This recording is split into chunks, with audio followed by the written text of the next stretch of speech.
Well, welcome back. Welcome back to Combat Boots to Red Bottoms Training. And our topic today is success mindset for entrepreneurs. We are in the process of learning how to cultivate an entrepreneur mindset that inspires, motivates, and leads you to success. And guess what? You're almost done with this. I know the last module was pretty, it wasn't intense, but it was very detailed. And so, again, you're stuck with me. I am the founder of Combat Booster Red Bottoms. I'm Letitia Holmes, and it is a pleasure for me to come to you and do this class for you. Okay, so let's move right along. We're going into Module 2, and Module 2, we'll be discussing how to discover the source of your limiting mindset. Now, this module is a little tricky, and so I'll probably go into a little bit of detail here or a little bit off from the slides because I want to make sure that you understand why we are going over this, okay? Um, also, just as a reminder, I may uh, discuss handouts or any handouts or a action guide, and that is for our attendees that are enrolled in our precision program or want to combat boots to red bottoms overall individual program. So that includes this class. So if you are not enrolled in that, then you probably will not have the handouts, and we will be meeting either depending on what how your program is structured, one-on-one or in a group setting. So let's move right along. Okay, so most entrepreneurs um, and small business owners start out their careers working for someone else. We know that, and that's most of the time, unless you have been a part of a family business or something was passed on to you. You know that is usually the case. A lot of entrepreneurs and small business owners, we start out, working for someone. Now, you might have had a career for, I don't know, 5 years. I mean, some 50 years before you decide to start your own business. Uh, you never know when the entrepreneur bug is going to bite you. Or you may even be working for someone else, even as you struggle to develop your own business in your spare time. Now, we have seen a plethora of businesses be birthed due to the current climate. If you're watching this video, this is during the time where COVID has happened. And so it has forced a lot of people to, shelter in place and become creative when it comes to making money because a lot of jobs are closing their doors because of what is going on with the virus. But you will see that sometimes people are working as they're struggling, trying to do their quote unquote their side hustle, which develops into a business a lot of time, a full-fledged business. So working for someone else is fundamentally different than working for yourself. That definitely needs to be said.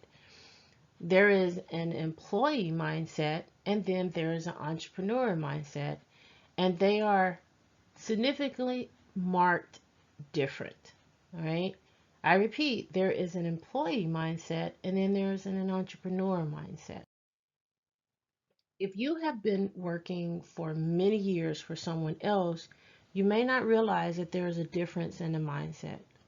The longer you've worked as an employee, the harder it is to change the mindset and start thinking like an entrepreneur. However, the entrepreneur mindset may not serve you as well as a business owner. In fact, it can work against you to guarantee that your business uh, may not reach fruition. Now, some people say that it will never reach fruition.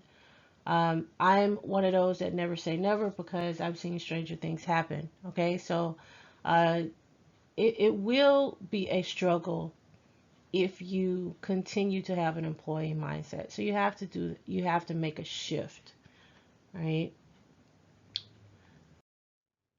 So before we look at sources, let's take a look at the key differences between an employer and an entrepreneur mindset. Okay, an employee and an entrepreneur mindset. Okay, so let's take um, a look at. You should have a table in front of you, and it should be labeled theme, employee, employer. So you have the responsibility in the under the theme column. You have responsibility, vision, discomfort, and uncertainty, continuous learning, and rules. And then you have some writing under each column, employee and entrepreneur. So when it comes to responsibility, as an employee, it is easy to blame others in an organization for responding too slowly, for missing an opportunity. But as an entrepreneur, you are solely responsible for all the things, whether they're good or bad. Entrepreneurs create something from nothing. And but this comes with a freedom to chart their path. So you are the sole creator of your destiny, right? As an employee, no one is saying that as an employee you do not have control of your destiny, right? So there are more one way to generate wealth. You don't necessarily have to be an entrepreneur to generate wealth. I want to make sure you guys understand that. But in the responsibility realm, these are the differences.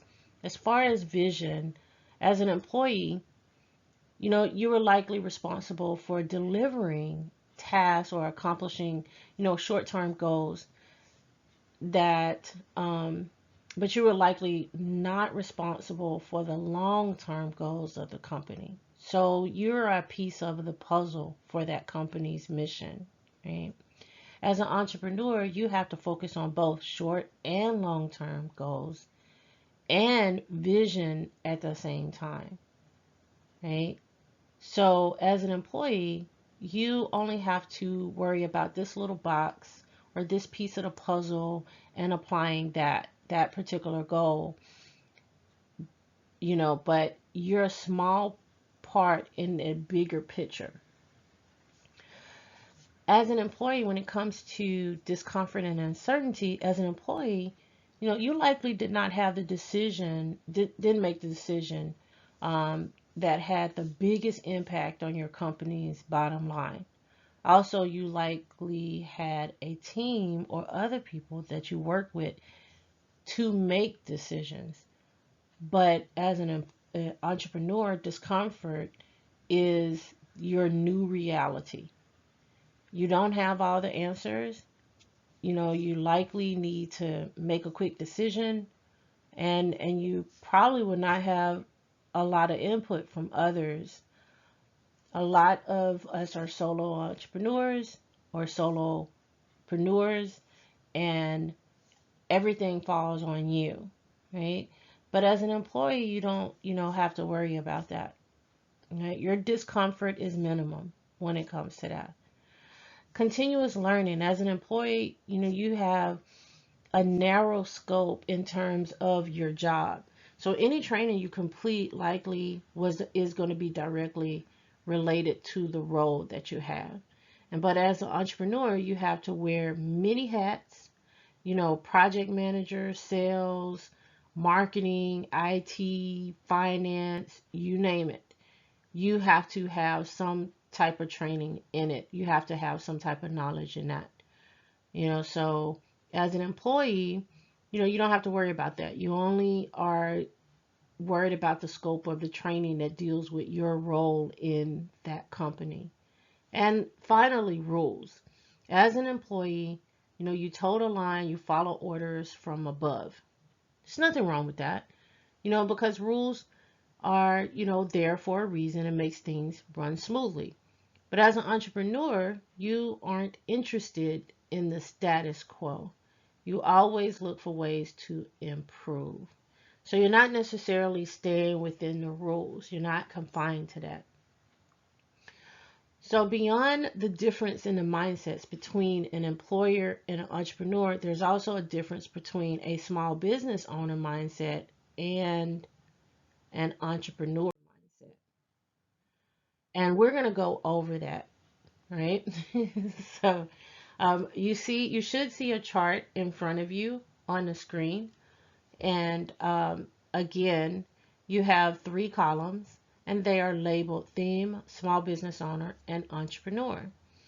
Under theme, you have the roles labeled as ideas, risks, goals, philosophy of their business. And what we're going to do now is compare the small business owner with the entrepreneur mindset. All right, so we're breaking down the different mindsets. Although a small business owner is not an employee, many small businesses operate under an employee mindset. So now you see what the importance is of knowing the difference in the employee mindset, and the entrepreneur mindset. So if your goal as a small business owner is to grow, you need to think more like an employer. So I'm going to go over, right now, we're going to go over some key differences between these mindsets so you can have that separation and can identify that. When it comes to ideas, a small business owner solves local problems. They know their business and their target audience, and they work to make their customers happy. As an entrepreneur, when it comes to ideas, has bigger ideas. They have these big ideas. They come up with these ideas that have never been tested, and they often start their business unsure their ideas are even possible. The risk for small business owners is minimum when it comes to an entrepreneur compared to an entrepreneur. Small business owners are more comfortable, with predictability. And they tend to make calculated, more conservative decisions.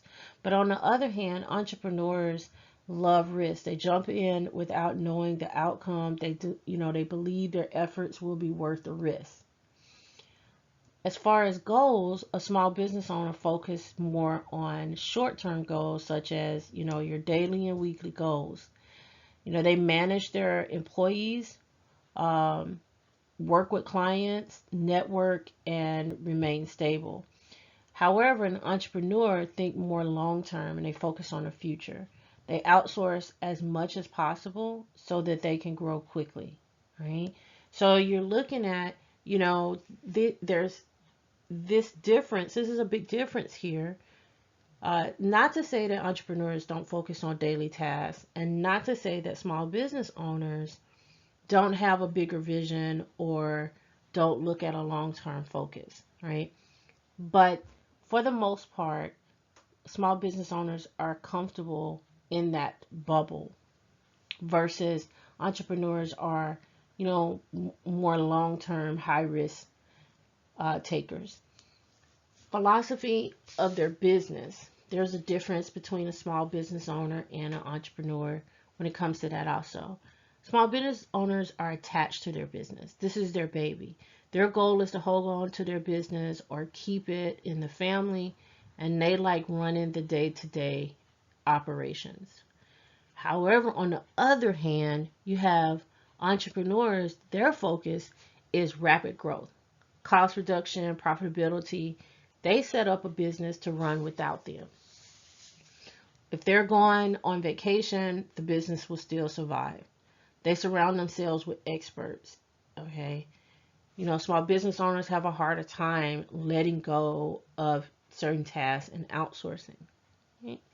So that is the difference. So we have went over, as you can see, we went over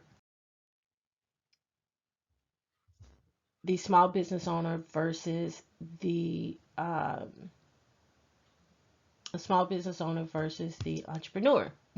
so So now, let's look at where do these limiting mindsets come from. The reason it's so challenging to shift from an employee or small business mindset to an entrepreneur mindset is that because these limiting beliefs come from an actual place in your lifetime experience. All of us have experienced these. Entrepreneurs often fail because they cling to limiting beliefs that they've been conditioned to hold on to. Limiting beliefs come from an experience that they can come that they can often come from very early life experiences, even as as early as being a child in school. They can even come from education. And generally speaking, a society doesn't raise children to become adults who think like entrepreneurs. It doesn't really happen. Now we're getting better at this. There are more courses are available than it was, 10, 15, 20 years ago. But generally speaking, the society doesn't really raise children to become adults who think like entrepreneurs. In order to fit into the society as adults, we're really conditioned to think more of a fixed mindset, a fixed, term, especially as they relate to, money and authority and intelligence. So again, the first step is to become aware of these beliefs or attitudes that are limiting you. We've discussed that. You have to become aware of them. In order to do this, we need to look at where these mindsets originate. All right? So let's look at intelligence. One of the worst things that we do to children is evaluate their IQ. Most of us at some point have had an IQ or an altitude test as a child. Regular school tests can have the same effects. The results of the test scores, such as, this is to give you an identity or ranking compared to your peers. Intelligence is seen, I guess, for lack of a better term, as a scale that simply goes upwards from average to smarter or super smart, or downwards toward, below average. So most of us develop an identity based on the perceived level of intelligence that we learn through passive ways. That this is something more fixed, right? So it becomes a label. And to really put it in a nutshell, this whole system in telling us what our IQ is or testing us on altitude is basically fixed, and it becomes a label that we carry around with us, into our adulthood. This can be illustrated by considering, let's take a glass of water, right? Let's take a glass of water. So each child is taught to feel that they're given a glass of water at birth, and there is given quantity of water in the glass. There's this given quantity that's in this glass, and that is your intelligence. This is easier to teach and manage than the idea that the quantity of water that's in your glass can change at different times. So it's easier for us to teach children that, hey, you're born with this set of attributes. But it's harder for us to teach them that it can change. This set of attributes can change at any time. Whatever we've been taught in our early education, whether it's I'm gifted and the teacher likes me, to I'm stupid and I'll never be a smart kid, we turn this into negative self-talk, which we switch on when faced with challenges. This is something that is very difficult to unlearn because we learn it at such a young age. So modern research shows that intelligence is much more fluid, it's actually malleable and multifaceted than this oversimplified system that is suggested that is fixed. All right, so it's much more complex than what we are being taught. In light of the modern research, it's as if we all have overflowing glasses are glasses that can be drained and filled indefinitely. So we are this vessel where we can, change at any time. This is an adult way of thinking, and it leads to a growth mindset. So I know I went kind of deep into this when it came to the intelligence and the limiting mindset when it comes to intelligence, but it's really deep rooted in the way we perceive things or the way we were taught as children, right? And so we're going to go a little bit more into detail, but I know that I wanted to make sure, we understood that from this, intelligence is not as simplified as we're taught, right? So it can change. All right. So let's look at money. Money, money, money, money. Okay. So let's look at money. Another key area of life where limited beliefs hurt entrepreneurs is money and finances. So these ideas usually originate with the family, though. The things that parents say to children. Okay, so I'm gonna take some common limiting beliefs and include sayings like this: money is the root of all evil. A lot of people say money is the root of all evil. So you have this deep rooted perception that money is bad, making money is bad. When that is not the case, and the quote is not correct. It's the love of money is the root of all evil. And I could go into that, but that's another class, all right? Another saying is people with money cheat to get it. Have you heard that? Sometimes people will say that. People with money will cheat to get it. They'll do anything to get it. So that limits you to seeing people that have money as bad. It's bad. There is never enough money. So this is a fixed, common, limiting belief. There is never enough money. And um, let me see. It's another one. You have to sacrifice if you want to buy, whatever. You have to sacrifice you have to make all these sacrifices to buy a house, or you may have to make all these sacrifices to, buy a car. That's a common limiting belief. And another one would be, we'll never be able to retire. Have you ever heard anyone say that? We'll never be able to retire. That's a common limiting belief also. So these limiting beliefs express, feelings of guilt, hopelessness, and scarcity about money.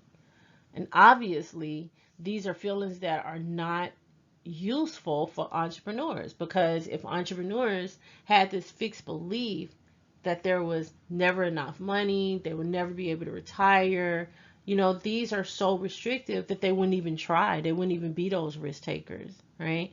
So it does not fit in the entrepreneur mindset. Now we're going to talk about work next. The limiting mindset around work. Now we went over intelligence, went over money. So we're going to look at the limiting mindset when it comes to work. Early educational experiences can also play a part in shaping this portion also, what work actually is. So the current education system in most countries focus on learning whatever is needed in order to pass an exam. The testing is like the key. Okay, we're going to teach you what is needed in order for you to pass. It doesn't really train children to become adult entrepreneurs or freelance workers or small business owners. Now, in the last few years, the education system has gotten a little better because you can find more entrepreneur or business focused courses in grade schools. All right. So it has definitely improved, but for the most part, this is still true. Right. As society changes, there is actually a lag in the education system, which is still following for the most part the old model. And the old model involves working for a set period of time, doing tasks assigned to you by your boss. And for this work, you're going to receive a check for the agreed upon amount. And you have to obey. If you are obeying your boss and you're working hard and you're producing value to the company that you work for, you may then be allowed a better position or higher pay. So this model fundamentally clashes with the entrepreneurial mindset. So in this model, workers are rewarded for their obedience and their ability to minimize risk. Okay? But accepting risks and taking on challenges are actually the key to success as an entrepreneur. So you see what the difference is? You see how they clash? Now, I'm not saying anything is wrong with our education center system. There's nothing wrong with being an employee. It really isn't. And you need to understand this. You need to have this fundamental mindset, this mindset, no matter how limiting it is, in order to function properly uh, as an employee and bring value to the company. So you are valuable as an employee. But this class is to teach you what an entrepreneur mindset looks like. It is not to bash people who choose to be employees or small business owners. It's just showing you the difference in the mindset and how you need to shift that, right? So here are some of the ideas that you might have internalized from your education, right? One of them is obey authority. Do not get me wrong. There is nothing wrong with obeying authority. People are put in authority for a reason, right? People have these positions for a reason. And guess what? As an entrepreneur, you're going to be a position of authority. So please do not take this out of context. So schools and workplaces are hierarchies, right? Edu Instructional and evaluation comes from above, right? That's what authority looks like in the education and the workplace. So those in the position of authority have all the answers and know best. We learn in our, as at a very early age, we learn this chain of command, from early on. We learn this. And if you go into the military, which most of you have, it even, is continued embedded because you have that chain of command, right? We also learned that questioning the status quo and challenging authority can land you in a great deal of trouble, right? So there is a time and place for that. There is a reason for that. But this is, again, not to bash authority or tell you to go against authority. This is to educate you and help you identify the limiting mindsets that have been placed in our society, right? Another one is follow the rules. Follow the rules. The hierarchy system naturally requires rules and discipline. So a great deal of a child's first few years at school involve learning how to sit, line up, talk, behave, eat, and so on. Okay. So there is generally a need to maintain order for management purposes, but we carry this reliance on rules into our adulthood where it really doesn't serve us well if we're trying to be an entrepreneur. It does serve us well, and we should follow rules in order to maintain a decent society, a decent community, a decent workplace. All right. So, but that does not mean, just because I say there it doesn't serve us so well, it doesn't serve us so well when it comes to being an entrepreneur. It can limit us, all right? And another one is learn and then do. So tasks in school are given to children with instructions, examples, and sometimes demonstrations. So we read about, I don't know, concepts before applying for them, right? We learn, learning starts with theory and ends with practice and actually doing something. So this is the opposite of the entrepreneur mindset, which sees trying something as the first step, with the learning coming afterwards a lot of times. So as an entrepreneur, you need to think on your feet. There are no instructions or demonstrations. So do you understand the difference? We are taught, hey, you see this, you practice, you do this. This is how we learn. But with entrepreneurs, a lot of entrepreneurs just jump in, head first. So, and then we learn our lesson later. So, um, this is the difference when it comes to, this is the struggle between having an entrepreneur mindset. And have you ever seen those people that are like, they're always diving in first before asking questions or really uh, learning what the task is? You might think your husband or your significant other is like that, because they may just start putting together whatever piece of furniture that you bought or the bookshelf without reading instructions. Okay, so that's a good example. A lot of us looking at us entrepreneurs as, are we're just diving in. We have to think really quick on our feet. All right, and so there's another one, comparing with others. Now, the school evaluates grades for your performance so that you can kind of compare it with others. Now, this is kind of tricky because I understand where we need to evaluate our performance to make sure that we're proficient in things. But this fosters a fixed thinking, such as, when you're a kid, well, I'm smarter than Amy, but I'm not as smart as Jane. However, comparing yourself to others is toxic, or can be toxic if done excessively.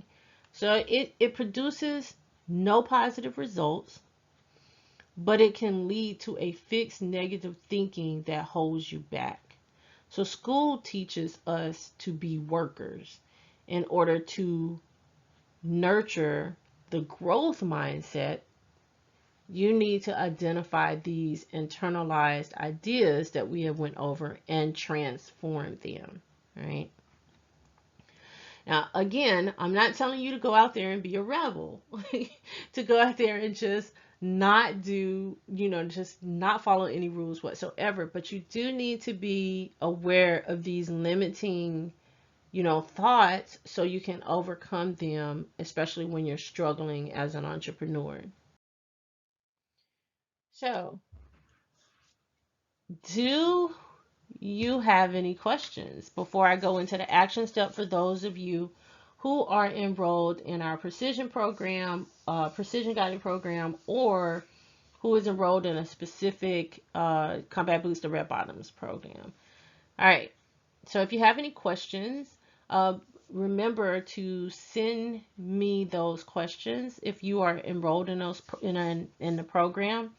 You have a way to send questions in and get those answered. We can do that one-on-one or through a group setting. So your action steps for those that are enrolled are to complete the following activities. Here are your action steps, and you will find this in your action guide that will help you. So employee versus entrepreneur. We're going to look at that first. I want you to review the descriptions in the module that we went over, and then I want you to check off the areas that you identify with most. Ask yourself at this time, are you surprised by the results? I want you to look at small business owner versus entrepreneur. Review the descriptions that we went over in this module, and then check off the areas that you identify with most. Again, I want you to, after you do that, I want you to ask yourself, are you surprised by the results? Then I want you to go to looking at your limited beliefs. I want you to complete the table by by thinking about your core beliefs in each of the categories that are on the table. Your core beliefs are those that you assume in childhood. Those are what you received during your childhood. Then I want you to reframe those beliefs to reflect your adult way of thinking. And for the reframe, you can also use the tip about, talking to a friend that we covered in the last module. All right. So you have your action guide, you have your instructions, and when we meet for our small group or your one-on-one session, we will dive into this. Until next time, I will be meeting you for our next module. Just look at your class schedule or look at your calendar or into our private community. It should be an announcement. And I will see you then.